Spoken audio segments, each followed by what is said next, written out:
comment cette constitution devrait être élaborée, quels sont les éléments qui doivent être introduits dans cette nouvelle constitution qui devrait quand même répondre aux desiderata du peuple haïtien. Nous avons parlé également de l'organe qui doit charger de la réalisation des élections. Donc il y a un ensemble de propositions que nous faisons en termes de modernisation de organes. Par exemple. Nous faisons proposition que au lieu que pour être capable de penser à conseil électoral permanent provisoire, mais est capable de penser de préférence à un nouveau nom tel que le collège électoral national indépendant dont le cycle serait CENI.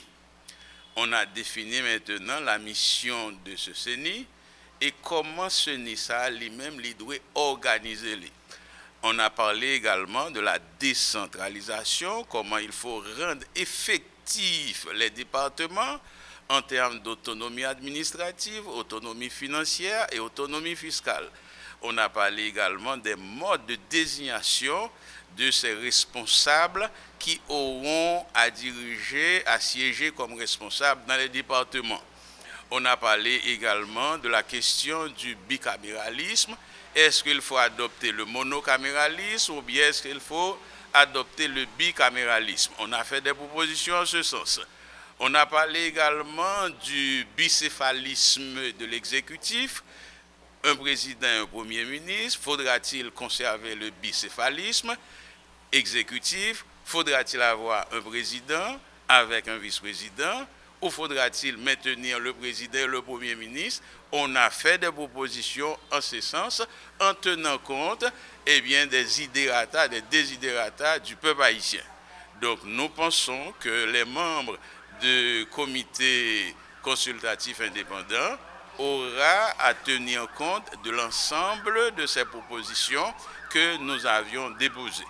Donc nous autres de la Chambre de commerce du Centre, on a déposé 2 mémoires dans lesquelles on a fait des propositions et on est allé dans nos propositions, même la déconcentration des pouvoirs publics, à savoir qu'il faudra rendre déconcentré. Un exemple que je peux prendre, pourquoi ne pas avoir par exemple un conseil, un cours constitutionnel dans le département de l'Artibonite? Pourquoi ne pas avoir le Parlement peut-être soit dans le département du Centre? Pourquoi ne pas avoir par exemple le siège du CSPJ dans la ville des Cas, etc. La raison qui nous a habités en faisant ces propositions, elle est à la fois citoyenne, elle est à la fois politique, elle est surtout économique, parce qu'on a constaté que toutes les ressources sont concentrées à Port-au-Prince. Donc Port-au-Prince représente environ 60% de la République d'Haïti. C'est pourquoi quand on a un petit bagage dans Port-au-Prince, c'est tout le pays qui est bloqué. Donc s'il y a une nouvelle constitution, il faudra qu'on tienne compte d'une répartition citoyenne équitable. Parce que le pays, pas qu'à Port-au-Prince seulement.